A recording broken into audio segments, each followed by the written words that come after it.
A distracted millionaire on the phone buys ice cream for his 2-year-old son at the airport without reading the ingredients. Minutes later, the worst nightmare becomes reality. The boy starts choking, his face turns red, and he cries out for help while everyone watches, but no one moves.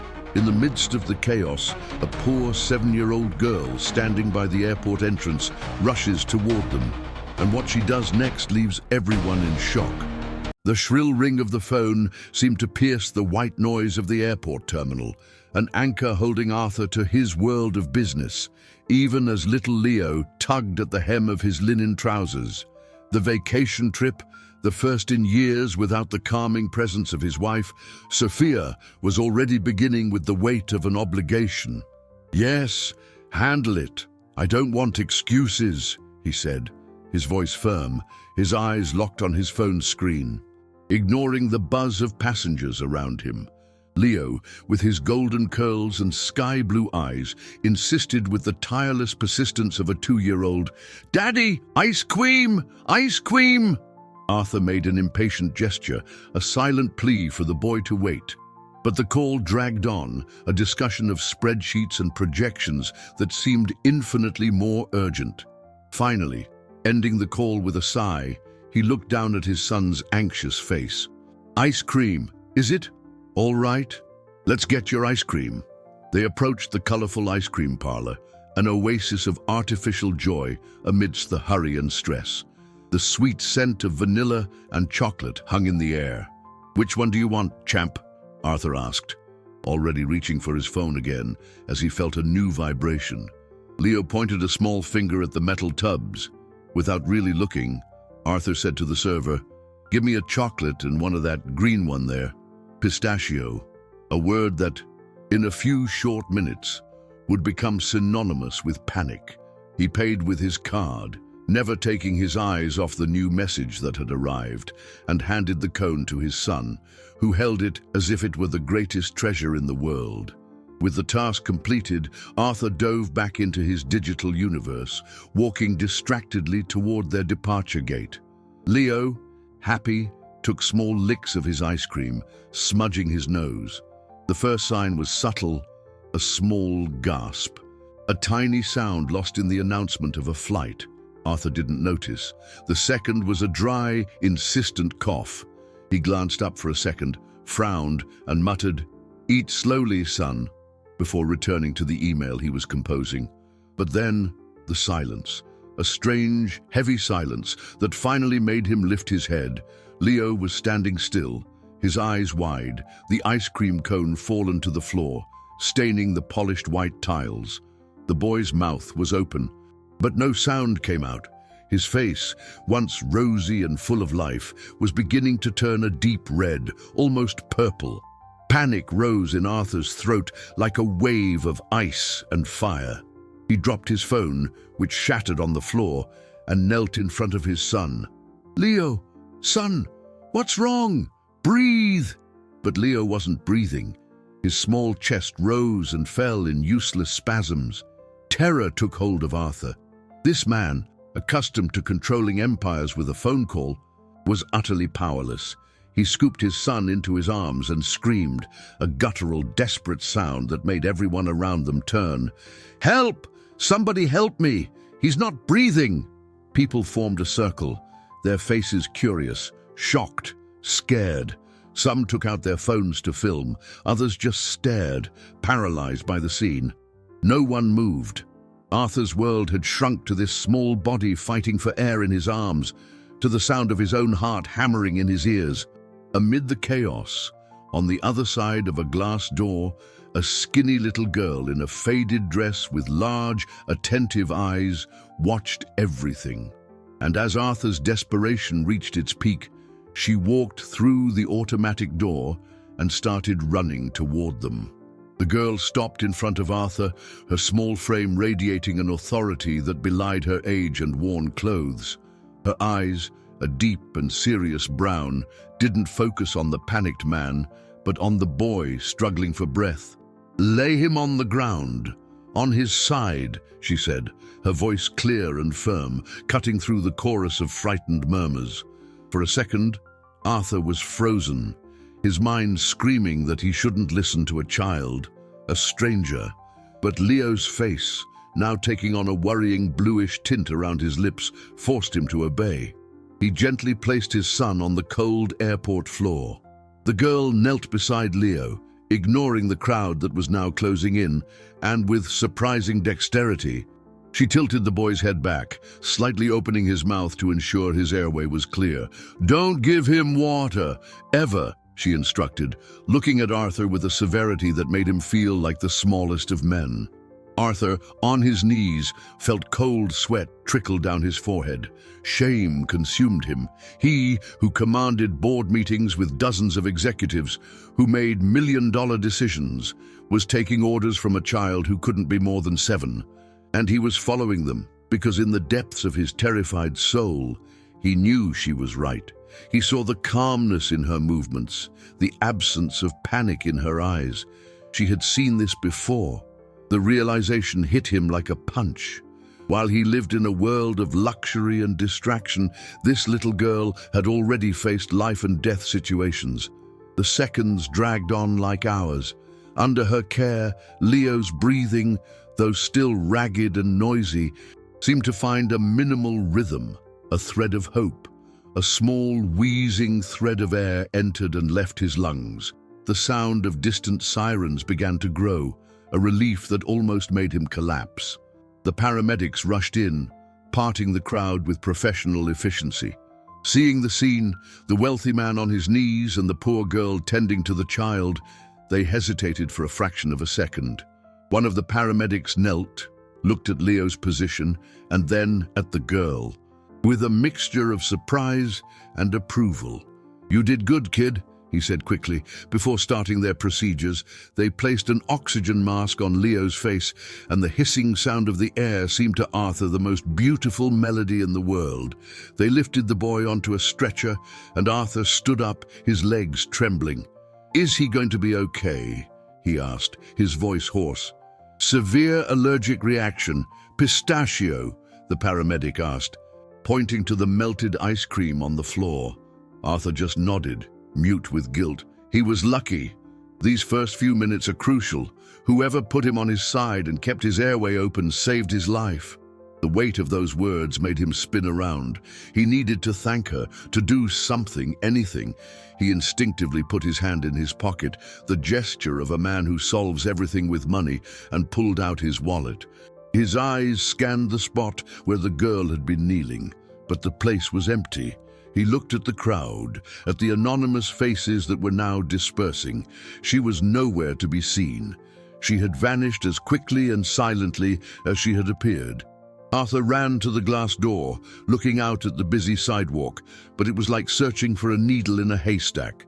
The girl who had saved his son was gone, leaving behind only the image of her serious eyes and the overwhelming sense of a debt he didn't know how to repay. The sterile white walls of the hospital room seemed to shrink around Arthur. The only sound breaking the silence was the soft, rhythmic beep of the heart monitor, a metronome measuring the life he had almost let slip away. Leo slept, his face serene under the small oxygen mask, a peace that contrasted violently with the storm of guilt raging in his father's chest. Arthur couldn't look away from his son. Each of Leo's peaceful breaths was a silent accusation of his negligence. He remembered the shattered phone on the airport floor, a perfect symbol of his broken priorities. How could he have been so blind, so absorbed in a world of numbers and deals that he ignored the most precious thing he had? The image of that girl, small and determined, kneeling beside Leo, superimposed itself over everything. She, a complete stranger, a child, had shown more care and attention in 30 seconds than he had all morning. He knew he had to call Sophia. Putting off the conversation would only make it worse. With trembling hands, he took out his second phone, his personal one, and dialed her number. Sophia's voice sounded cheerful on the other end, the sound of the ocean and her friend's laughter in the background. "Arthur, what a surprise! Did something happen? Did you guys take off yet?" The joy in her voice was like a knife in his heart. He took a deep breath. trying to keep his own voice steady. "Sophia, we didn't get on the plane. We're at the hospital." The silence that followed was heavier than any scream. He heard her breath catch, the background noise fade away. What? What happened to Leo? He told her everything, not sparing the details of his own distraction. His failure. He told her about the ice cream, the panic, and about the girl. His voice broke at the end. He expected recriminations, anger, but what came was a choked sob. "Is he okay now? Really?" "Yes, the doctor said he's going to be fine. He's sleeping." "Thank God," she whispered, and he could feel the relief and pain mixed in that simple phrase. "I'm catching the first flight back." After hanging up, Arthur felt a new kind of determination solidify within him. The guilt was still there, a tight knot in his stomach. But now there was something more, a visceral need to find that girl. It wasn't just about thanking her anymore. It was about fixing something within himself. It was about understanding how a child, living a life he could barely imagine, possessed a wisdom and courage that he lacked. Finding her became a mission, the only thing that could, perhaps, begin to atone for his colossal failure as a father. But how? He didn't know her name, where she came from, nothing. She was a ghost. His businessman's instincts, dormant from the panic, finally kicked in. There was a way. One way. The airport security cameras. He couldn't just ask for the footage. He needed someone with access. Someone who could act quickly and without red tape. He called his head of personal security, an ex-cop named Donovan, a man who knew how to navigate the city's labyrinths. "Donovan, I need a favor. Urgent. I'm at the hospital with Leo. He's okay, but I need you to get the security footage from the main terminal. From today, around 10 a.m. Donovan, used to unusual requests, didn't question it. "I can get it, but it'll take some time. I'll need a good reason to justify the request. The reason is that a little girl saved my son's life, and I need to find her." The pause on the other end of the line was brief. "Understood. I'll see what I can do." Hours later, with Leo still asleep, Arthur's phone rang. It was Donovan. "Boss, I got it. It's incredible what the kid did. I saw her on the footage. She went out the main entrance, ran down the sidewalk and got on a bus. The number 217. The camera caught it clearly." Arthur's heart raced. "Great. What's the route?" Donovan's answer came with a hesitation Arthur rarely heard. "That's the problem. The end of the line for that bus is Hopewood." The name Hopewood rang in Arthur's ears with a bitter irony. To him, the place was an unknown labyrinth, a blur on the city map he only knew from negative news headlines. The image his mind painted was of narrow streets, dangerous alleys, and a reality light years away from his penthouse, overlooking the park. The hesitation in Donovan's voice confirmed his worst fears. Going there alone would be reckless, almost insane. But the image of Leo sleeping in the hospital bed and the memory of that girl's courage overrode any fear. He couldn't just send someone, delegate this task. This was a personal debt, a path he had to walk on his own. The next morning, after Sophia arrived at the hospital, taking over the vigil beside Leo with a look that mixed relief and a deep sadness he knew was directed at him, Arthur made his decision. "I'm going to find her," he told Sophia, who just nodded, her eyes too tired to argue. Arthur swapped his expensive suit for jeans and a simple shirt, an attempt to blend in, though he knew it was futile. He looked like a tourist in his own city. He drove his luxury car only to the edge of the neighborhood, where the paved streets gave way to a tangle of cracked asphalt and dirt paths. He left the car in a makeshift parking lot, feeling the curious stares of the locals weighing on him. Every step into the community was like crossing an invisible border. The air was different, thick with the smells of home cooking, damp earth, and a cacophony of voices, music, and children playing.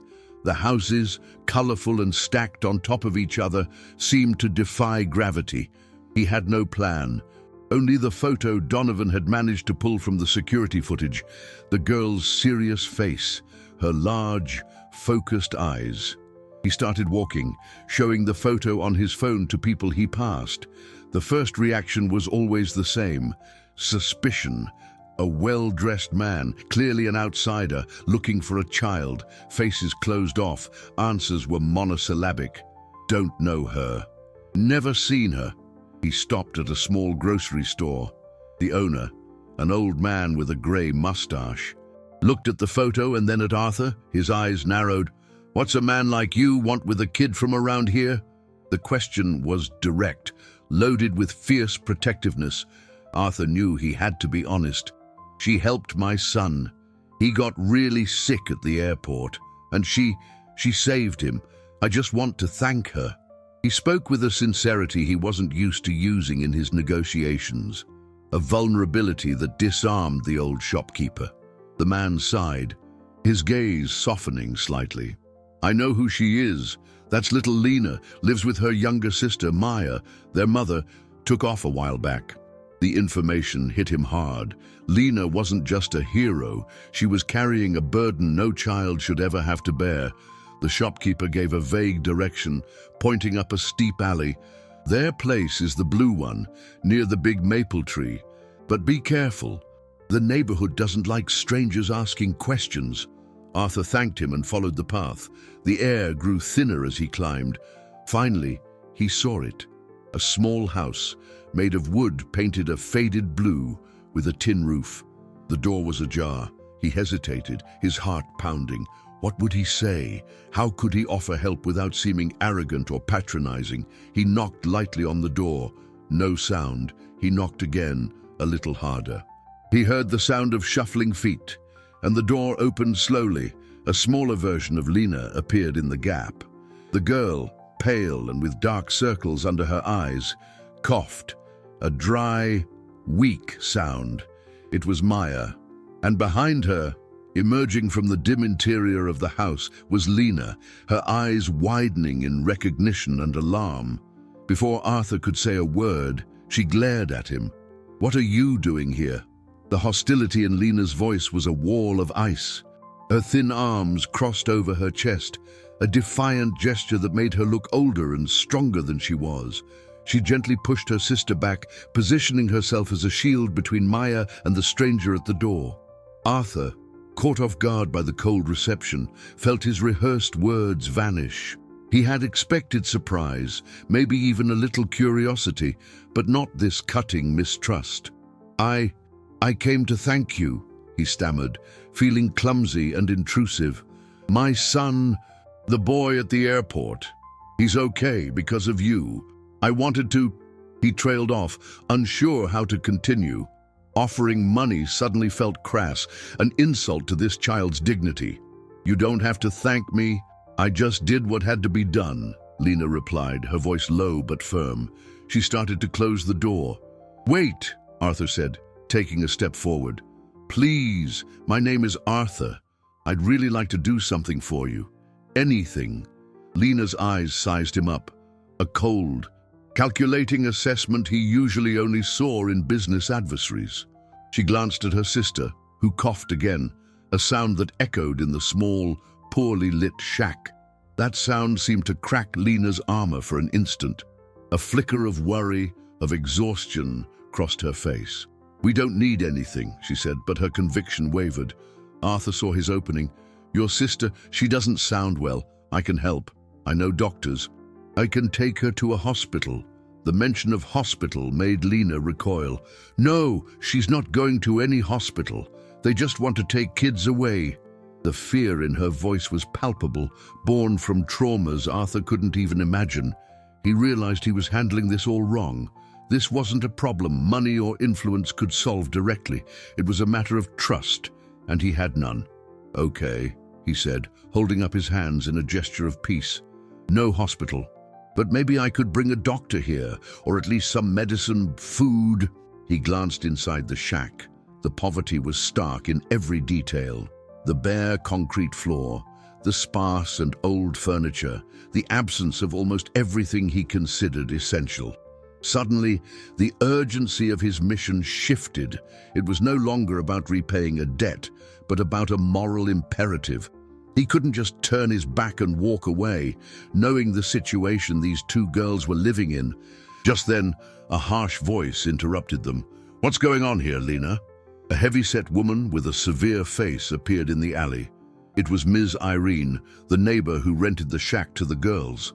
Her small, suspicious eyes darted from Lena to Arthur, then to the expensive watch on his wrist. A flicker of malicious interest appeared on her face. "Is this gentleman bothering you, girls?" "No, Ms. Irene, he was just leaving," Lena answered quickly, trying to end the encounter. But the woman didn't move. She approached Arthur, a sly smile on her lips. "You seem like an important man. Lost. If you need anything, you can talk to me. I take care of things around here." Arthur felt a chill. The woman radiated opportunism. He understood that any help he tried to offer would have to go through her, and that complicated everything. "I was just thanking Lena for a kindness she showed me," he said, his voice neutral. "Ah, Lena, a very helpful girl," Ms. Irene said, her gaze fixed on Arthur. "But very needy, too. Both of them, poor things, all alone in the world. The rent's due tomorrow, you know." The threat was veiled, but clear as day. She was using the girl's vulnerability to pressure him. Arthur found himself trapped. If he left, he'd leave the girls at this woman's mercy. If he stayed, he'd become a target for extortion. He looked at Lena and saw a silent plea in her eyes. Not for help, but for him to leave, to not make things worse. The implied threat from Ms. Irene hung in the air, thick and suffocating. Arthur, accustomed to high-stakes negotiations, recognized the trap. The woman saw him as a walking wallet, an easy solution to her own problems. Any move he made would be interpreted as a sign of weakness, an invitation for greater demands. But Lena's pleading look, begging him to back off, hit him unexpectedly. She didn't want a savior. She wanted to survive by her own rules, however harsh they were. Ignoring the neighbor, he addressed Lena directly, his voice low and respectful. "I understand. I won't cause any trouble. But please, take this." He took a few bills from his wallet, not an exorbitant amount that would attract attention, but enough for the rent and a little more. "It's for what you did. You earned it." He held the money out to her. Lena looked at the bills, then at Ms. Irene, whose face twisted in a mixture of greed and irritation at being ignored. For a moment, the girl hesitated. Need fought with pride in her young eyes. Finally, with a swift movement, she took the money. "Thank you," she whispered, and before Ms. Irene could intervene, she closed the door, leaving Arthur and the neighbor outside. The woman huffed in frustration. "Well, then, at least it'll cover the rent," she grumbled, shooting Arthur a sour look before shuffling away. Arthur stood there for another moment, the sound of the closing door echoing in his mind. He felt he hadn't solved anything. He had only postponed the inevitable. As he turned to walk back down the hill, he felt more powerless than ever. The money was a temporary bandage on a much deeper wound. In the following days, the image of the two girls wouldn't leave his mind. Leo was already home, recovered, running around the apartment as if nothing had happened. But for Arthur, the world had shifted on its axis. He spent hours awake at night, his conversations with Sophia becoming a minefield. She saw his obsession with helping Lena as a form of penance, a way to deal with his own guilt. "You can't save the world, Arthur," she would say, her voice tired. "You have a son, a family. You can't get involved with these people. It's dangerous." He knew there was truth in her words, but the argument of safety felt hollow in the face of the reality he had witnessed. How could he return to his normal life, pretending Lena and Maya didn't exist? He couldn't. He sent Donovan back to Hopewood, this time with a more discreet approach. He asked him to observe, to find out more about the girls' routine, about who was looking after them, about their mother's situation. The news Donovan brought back was bleak. The mother, addicted to substances the community preferred not to name, had been gone for months. Lena had taken on all the responsibilities. She didn't go to school so she could care for Maya, whose health was worsening by the day. The cough was persistent and the girl was growing weaker. Lena did odd jobs, washing patios, carrying groceries, but the money was never enough. And Ms. Irene was a constant presence, always demanding, always threatening. The community, though supportive in small gestures, a plate of food here, some used clothes there, had its own problems and couldn't do much more. The girls were falling through the cracks of the system, invisible to everyone except those who benefited from their misery. The piece of information that shocked Arthur the most was the hostility from other shopkeepers. The grocery store owner, who had seemed sympathetic, now refused to give Lena items on credit, influenced by Mrs. Irene, who had spread the rumor that the girl was getting money from outsiders and didn't need help. They were isolating her. Arthur felt a wave of fury. The injustice of the situation was overwhelming. He decided to act, but more intelligently. Using his contacts, he found the girls and their mothers' full names. With this information, he ran a search of public records, and what he found left him breathless. There was an old case file with Child Protective Services, initiated by an anonymous tip about child abandonment. The case had stalled, lost in bureaucracy, and the tip, he discovered after a few more calls, hadn't been so anonymous. There was a name registered as a witness, someone claiming to be concerned for the children's well-being. The witness's name was Irene Mendez, the same Ms. Irene. She wasn't just exploiting the girls, she was building a case to have them removed, likely to get the shack for herself. And worse, a hearing was scheduled for the following week, a hearing that could separate Lena and Maya forever. The discovery of the hearing fell on Arthur like a death sentence. The image of Lena and Maya being separated, taken by social workers to different foster homes, was unbearable.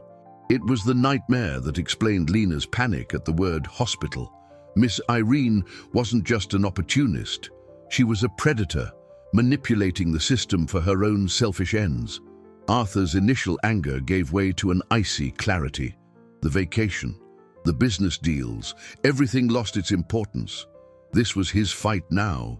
He couldn't stand by while the lives of the two girls who had indirectly saved his own were destroyed. He needed a plan, and fast. The first call was to the best lawyer he knew, Mr. Davies, a seasoned attorney specializing in family law, known for his tenacity. Davies, I need you. It's a pro bono case, but it will be the most important one of your career, Arthur said, the urgency in his voice leaving no room for refusal. While Davies began to dive into the case's bureaucracy, Arthur knew the legal battle wouldn't be enough. He needed to win Lena's trust. He returned to Hopewood. But this time he didn't go alone. He brought a pediatrician, Dr. Evans, a longtime friend of Sophia's, a woman with a gentle smile and a compassionate gaze. He instructed her not to wear a lab coat, to bring only the essentials in a discreet bag. The approach had to be human, not clinical. When they arrived at the Blue Shack, Arthur felt his heart in his throat. He knocked on the door, and Maya answered. The girl looked even paler. Lena appeared right behind her, her body tense, ready for a fight. "What do you want now?" she asked, her voice weary. "Lena, I know you're scared," Arthur began, choosing his words carefully, "but I'm not here to cause trouble. This is Clara. She's a doctor, a friend. She just wants to see how Maya is doing. No hospitals, no social workers, I promise." Lena studied him, her eyes searching for any sign of a lie. She looked at Dr. Evans, who smiled at Maya. "Hi, Maya. I hear you've got a nasty cough. I get one too when it gets cold." The simple approach seemed to break through Lena's resistance. She looked at her sister, whose breathing was audibly labored, and she relented. With an almost imperceptible nod, she let them in. The inside of the shack was even more precarious than Arthur remembered.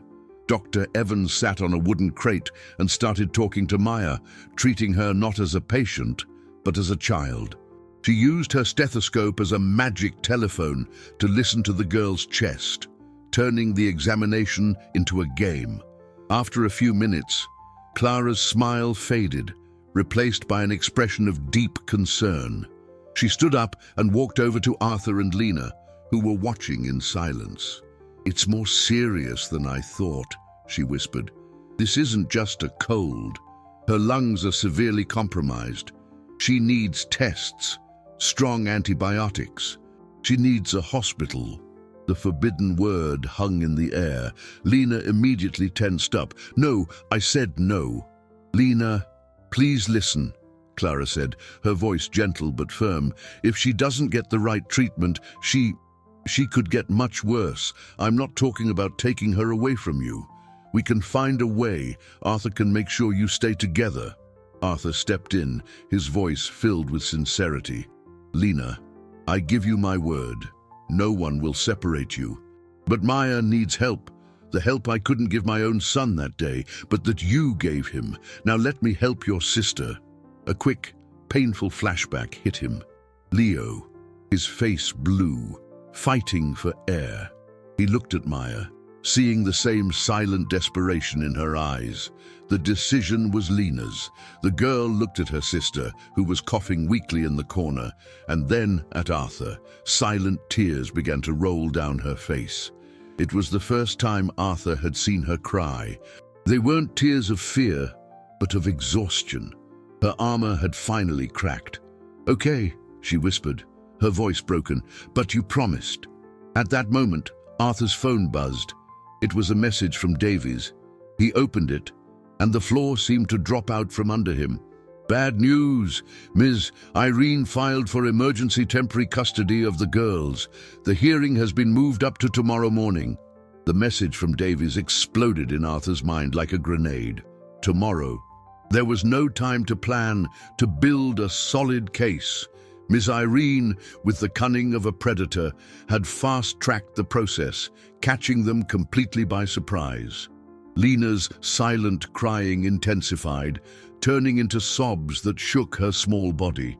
Exhaustion and fear had finally overwhelmed her. Dr. Evans hugged her, a gesture of maternal comfort in the midst of the chaos. Arthur felt adrenaline take over, the same feeling that drove him in business crises. He needed to think, to act, to control the damage. "Davies is on it," he said, his voice more confident than he felt. "He won't let anything happen. But right now, the priority is Maya." The decision was made. They couldn't wait any longer. The risk of Maya's condition worsening was as immediate as the legal threat. "Clara, which hospital should we take her to?" "The best one. I don't care about the cost," Arthur said, already grabbing his phone to call his driver. "Saint, Luke's has the best pediatric wing in the city," she replied. "I'll call ahead and let them know we're on our way." The plan took shape in seconds. Arthur knew he couldn't just drive the girls in his luxury car. That would attract the wrong kind of attention in the neighborhood. He needed discretion. He called Donovan. "I need you at the base of the hill in 10 minutes. A plain car, no markings, and bring clean clothes for 2 little girls. Something warm." While they waited, Dr. Evans prepared Maya, explaining calmly that they were going on a car ride to help her breathe better. Lena, her face stained with tears, helped her sister get dressed, her movements mechanical, her eyes empty of hope. She clung to Arthur's promise like a drowning person to a piece of driftwood. The walk down the hill was tense. Arthur carried Maya, feeling the girl's fragility, the heat of her fever through her thin clothes. Lena walked beside him, holding onto the hem of his shirt, a small gesture of trust that weighed on him with the force of an anchor. No one said a word. In Donovan's car, the silence was even heavier. Maya fell asleep in Lena's lap, her wheezing breath filling the space. Arthur watched them in the rearview mirror, the image of the older sister protecting the younger one, a distorted reflection of his own failure. The drive to the hospital felt like an eternity. When they arrived, the team alerted by Clara was waiting for them. There was no red tape, no questions. Maya was taken immediately to the pediatric emergency room. Lena didn't let go of her sister's hand until the very last second, when a nurse stopped her from entering the treatment room.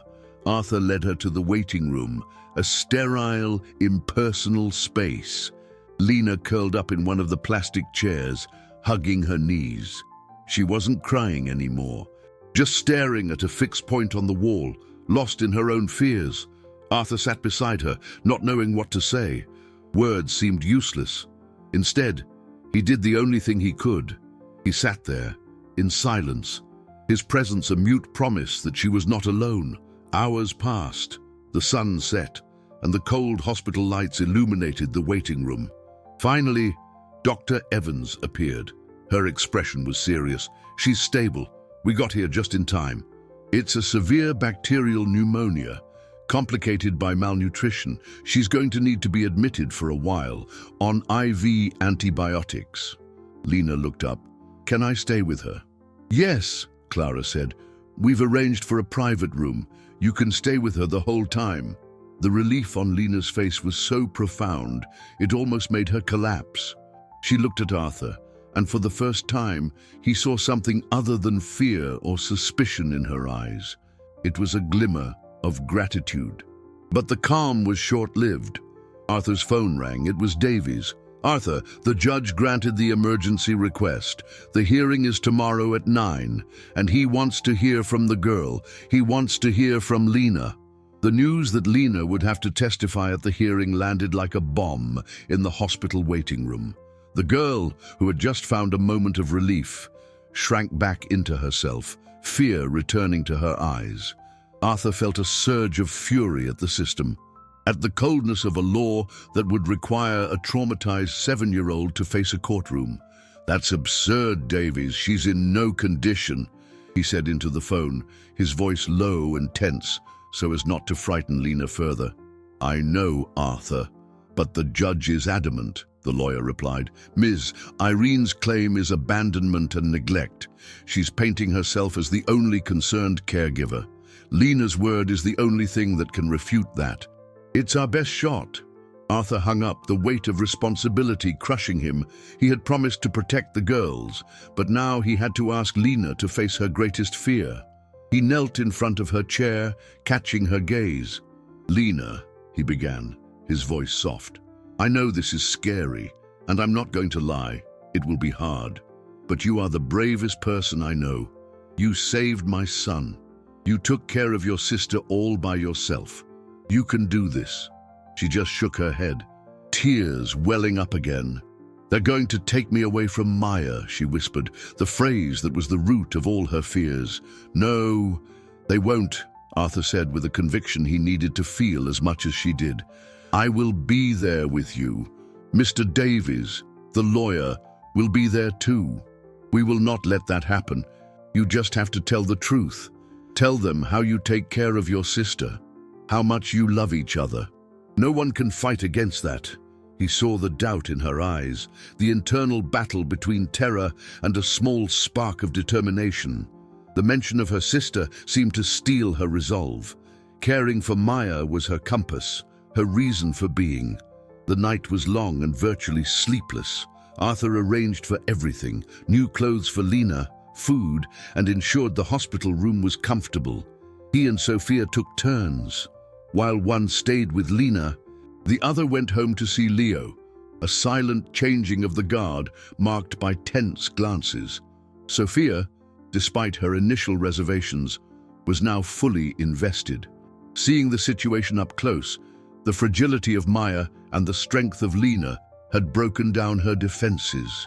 She talked with the girl, not about the court, but about simple things, about drawings and favorite colors, trying to create a small bubble of normalcy in the middle of the hurricane.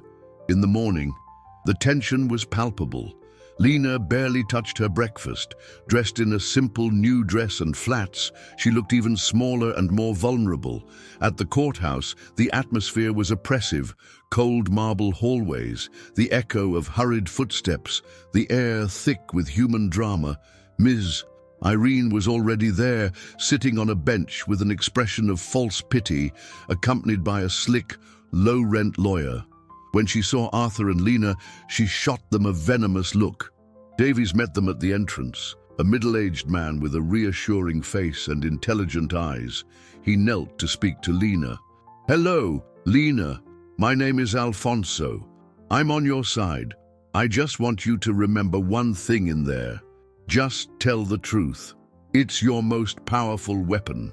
The courtroom was small and intimidating. The judge, a stern-looking man, peered at them over his glasses.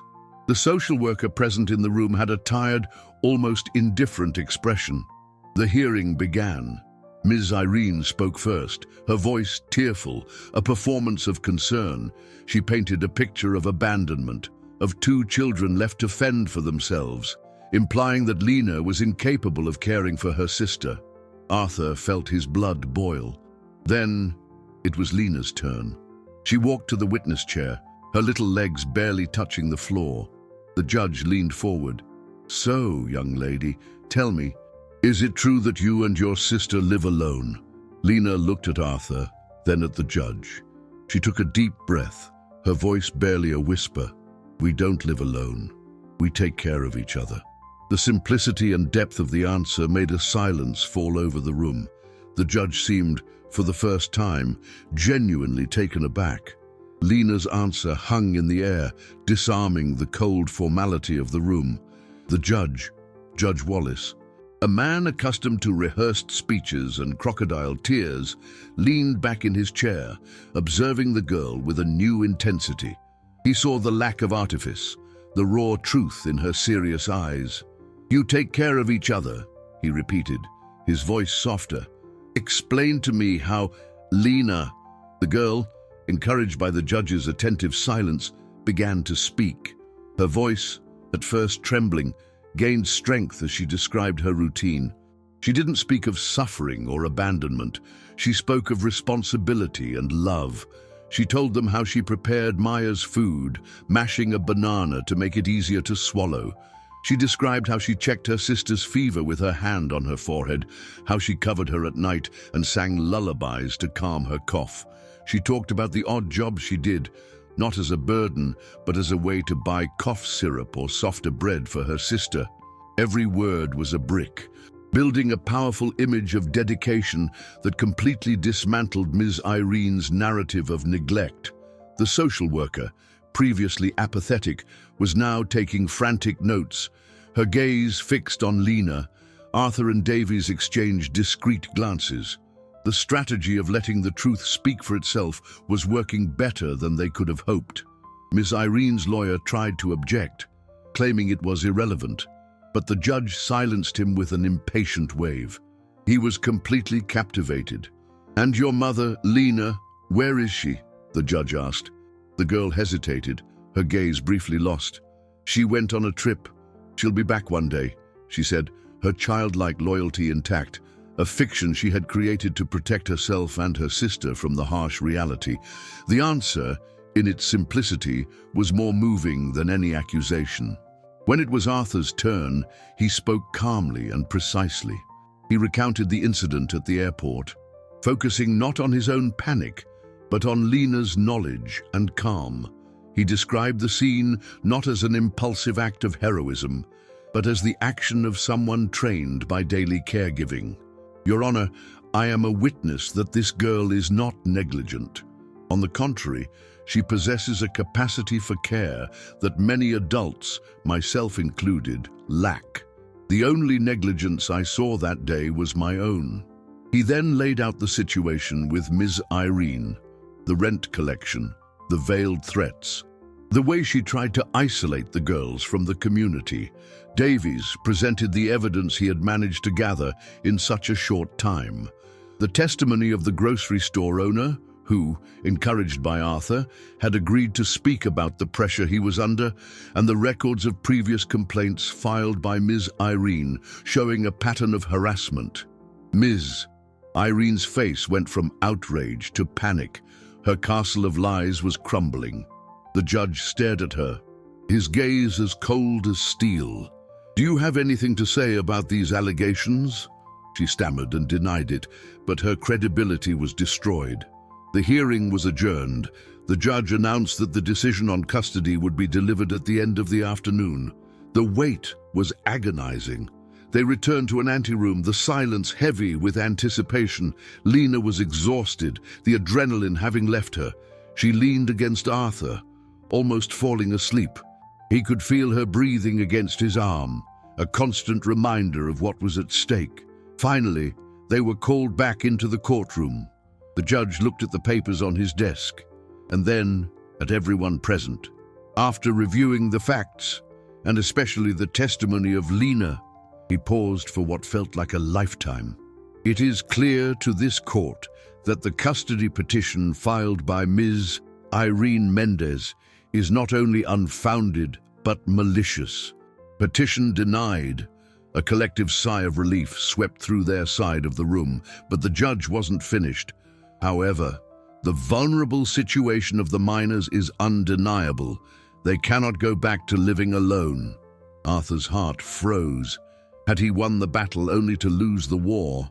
The judge continued, "Therefore, I am awarding temporary custody of the minors, Lena and Maya, to Mr. Arthur Hayes." The judge's decision echoed in the room like the striking of a gong, leaving Arthur stunned. Temporary custody.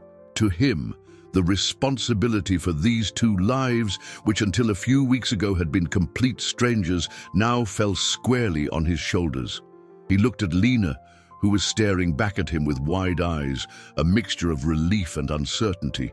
Then he looked at Davies, who gave him an encouraging nod, as if to say, "This is it. It's on you now, Ms."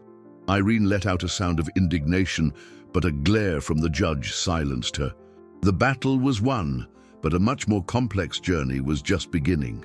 How would he explain this to Sophia? How would he integrate two girls, scarred by trauma and poverty, into his meticulously organized life? His penthouse, once a sanctuary of peace and order, was about to become uncharted territory. The first call was to his wife.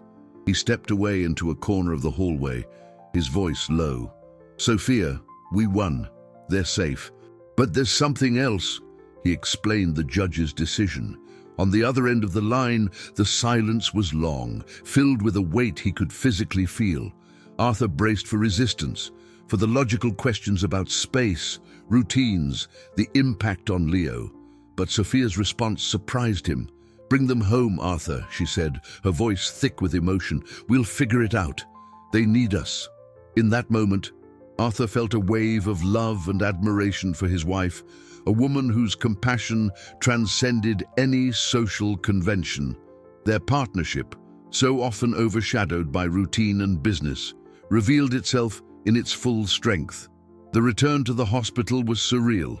Lena didn't speak, merely processing the monumental turn her life had taken. The idea of a home that wasn't the little blue shack was abstract, almost frightening. At the hospital, they told Maya, who was still weak but now breathing more easily. "We're going to live with Uncle Arthur for a while," Lena explained softly, holding her sister's hand. Maya just smiled, a faint smile, happy to have her sister by her side, not understanding the magnitude of the change. The transition was a whirlwind. Arthur and Sophia turned the guest room into a sanctuary for the girls, with new beds, clothes, and toys. Leo, with the innocent curiosity of a child, was fascinated by his new sisters. He offered his toy cars to Lena, who accepted them with a confused solemnity, unsure how to play. But the challenges soon appeared, small emotional earthquakes in their daily life. Lena would wake up in the middle of the night screaming from nightmares. She had trouble accepting the abundance of food, hiding pieces of bread under her pillow, a habit born of scarcity. Maya, though improving physically, was shy and frightened, clinging to Lena as her only anchor.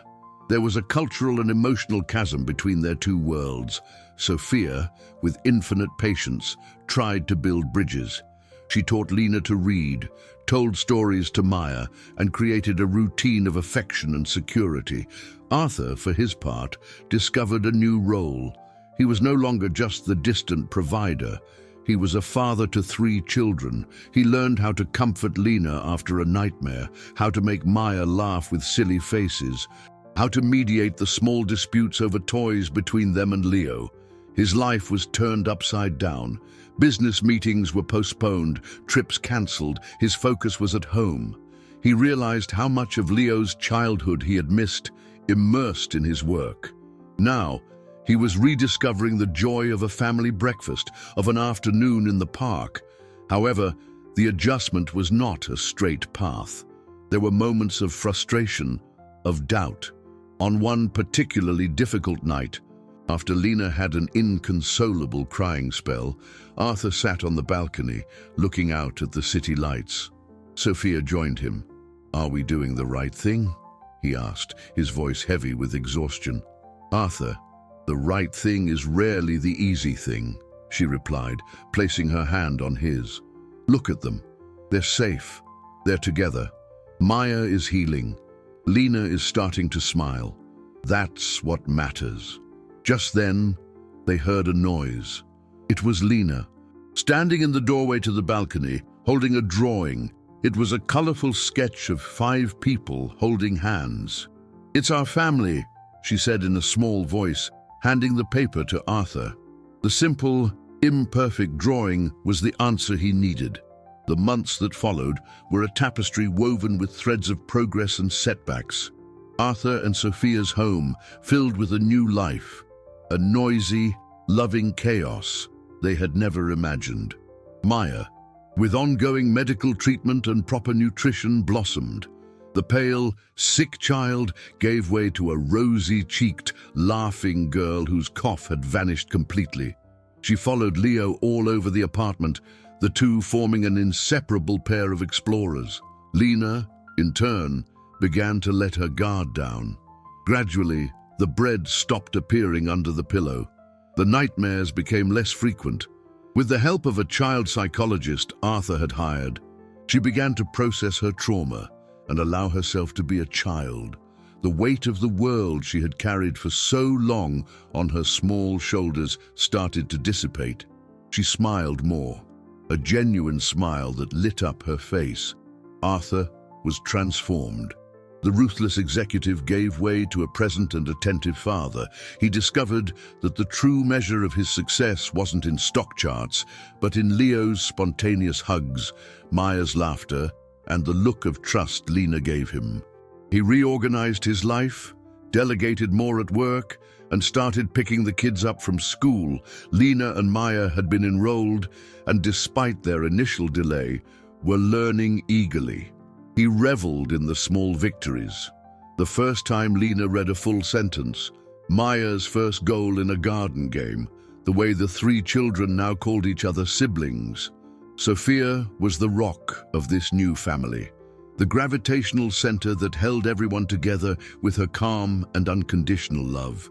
However, the legal battle was not over. The custody was temporary. Davies warned them that the adoption process would be long and complex. The girl's mother still had parental rights, and although she was missing, the system required an exhaustive search before any permanent decision could be made. Furthermore, Miss Irene had not given up. Defeated in court, she resorted to dirtier tactics.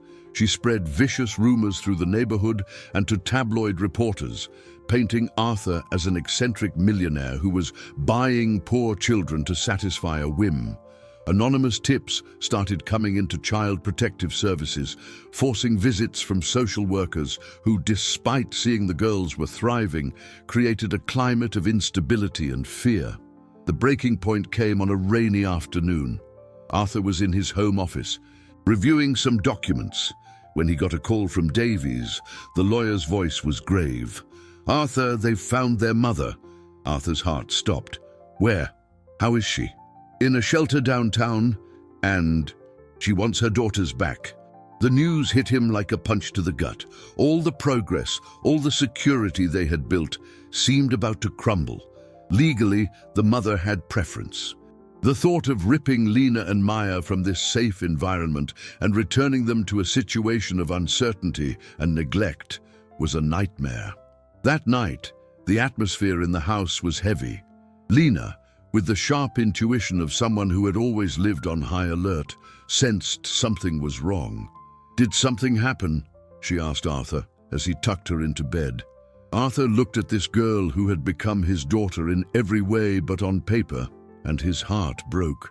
He couldn't lie to her. "Lena, they found your mother." He saw the whirlwind of emotions in her eyes, a flicker of hope, quickly replaced by fear and an old sorrow. "Is she going to take us away?" she asked, her voice a thread. Arthur hugged her tightly. "I won't let that happen. I promised you that no one would separate you, and I promised I would take care of you, and I will keep my promises, no matter what it takes." In that moment, he knew there was no turning back. He would fight with everything he had, risking his reputation, his fortune, his peace, to keep this family together. The final battle was about to begin. The final hearing was scheduled. This time, the atmosphere at the courthouse seemed even more charged. Arthur, Sophia, and Davies sat on one side, a united front of anxiety and determination. On the other side sat the girl's mother, a frail and worn-out figure, next to a public defender. Lena and Maya were not present. Davies had insisted they be spared this confrontation. The mother, named Celia, looked lost, her eyes hollow and tired, her skin marked by a hard life. She didn't look like a villain, but a victim of her own circumstances, which made the situation even more painful and complex. Judge Wallace presided again, his face impassive. He heard from the mother first. Celia spoke in a low, hesitant voice.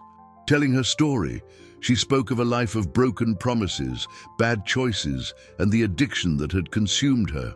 "I love my daughters," she said, tears streaming down her face. "I know I messed up, I failed them, but I'm trying to get better. I'm in a program. I've been clean for 2 months. I just want a second chance. They're all I have." The plea was moving and genuine.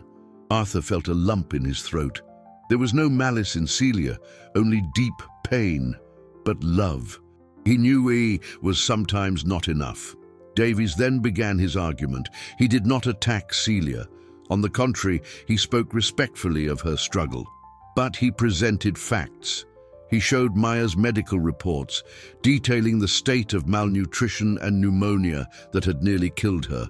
He presented the reports from Lena's psychologist, which described the trauma of abandonment and the parentification syndrome, where a child is forced into an adult role. He showed pictures of the girls' lives now, healthy, happy, integrated into a school and family routine.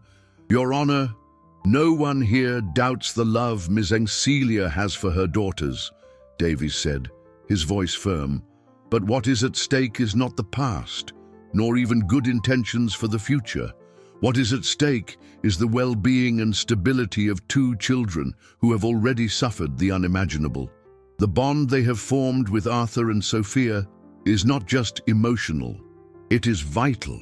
It is the anchor that has allowed them to begin to heal their wounds." The judge then asked to hear from Arthur. He stood, not as the powerful businessman, but as a father. He didn't talk about what he had given the girls. He talked about what they had given him. "They taught me what's important in life," he said, his voice thick with emotion. "They taught me about courage, about resilience, about unconditional love.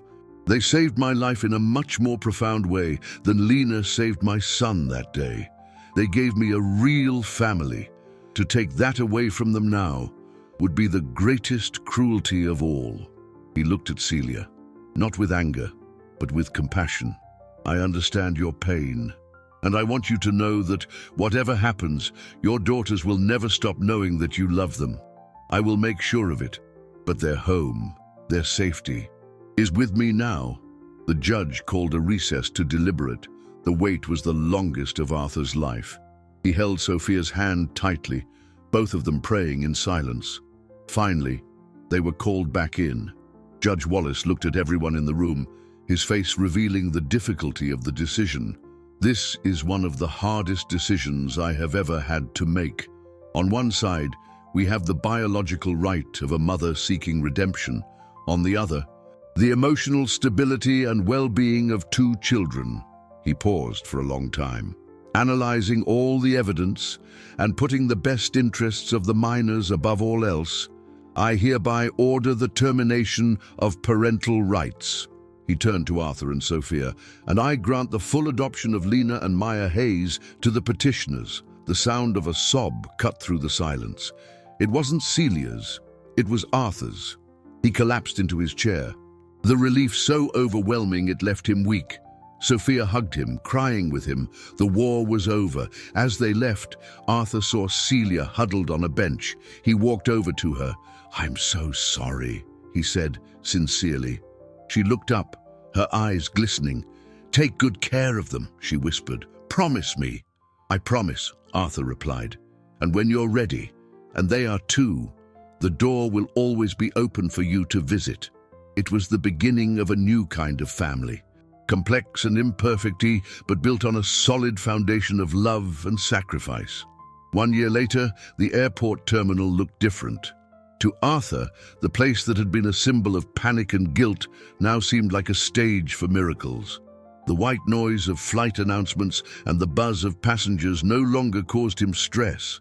He stood there, holding hands with Sophia, watching his 3 children with a sense of gratitude so deep it was almost painful. Leo, now 3, ran excitedly, pushing a small toy airplane. Maya, completely healthy and full of life, tried to keep up, her laughter echoing through the terminal. And Lena, nearly 9, watched them with a peaceful smile, the old seriousness in her eyes replaced by a glow of contentment. She was no longer the exhausted guardian, but a protective and loving older sister. They were waiting for Celia to arrive. After months of therapy and hard work, she was stable and rebuilding her life. The visits, at first timid and supervised, had become a regular event, an important part of their new family dynamic. Lena spotted her first, waving enthusiastically. Celia smiled when she saw them, a genuine smile, free from the pain of the past. She hugged her daughters tightly, an embrace not of possession, but of pure love and pride. Then she hugged Arthur and Sophia. There was no more awkwardness between them, only a mutual respect forged in the most difficult of circumstances. As they walked to a cafe, Leo stopped suddenly, pointing to the ice cream parlor. "Daddy, ice cream," he said, the same words that a year ago had nearly ended in tragedy. A chill ran down Arthur's spine, a phantom memory. Sophia squeezed his hand, sensing his tension. Lena, noticing her father's look, came closer. "It's okay," she said, her voice full of a wisdom that still surprised him. "We know how to read the ingredients now." At the ice cream shop, the sweet smell was no longer threatening. It was just ice cream. Arthur knelt in front of Leo. "Which one do you want, champ? But no pistachio, deal." Leo pointed to the strawberry. Lena chose chocolate, and Maya picked vanilla.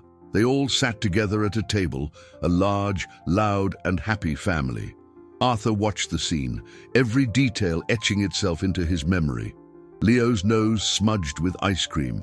Maya's laugh, the way Lena helped her little sister stay clean, the knowing glance he shared with Sophia. He remembered that terrible day, the man he used to be, distracted, absent, living on autopilot. That man no longer existed. In his place was a father, a husband, a man who had learned that true wealth wasn't in bank accounts or business empires, but in these simple, precious moments. The crisis had broken him, shattered his priorities, and forced him to rebuild himself from the ground up. And in the process, he had found himself. He had found a purpose greater than material success. The journey had been arduous, full of obstacles and pain, but every step had been worth it. He looked at Lena, the little hero who, with one act of courage, had started this entire revolution in his life. She hadn't just saved Leo, she had saved them all. She had saved him from an empty life. He reached across the table and touched her arm. "Thank you, Lena." She smiled, understanding everything that went unsaid in those simple words. The airport, once the stage of his greatest fear, had become the symbol of his new beginning. It was where his old life had ended and his new, richer, more meaningful life had begun. And as the afternoon sun streamed through the glass windows, illuminating the faces of his family, Arthur Hayes felt, for the first time in his life, a complete and absolute peace.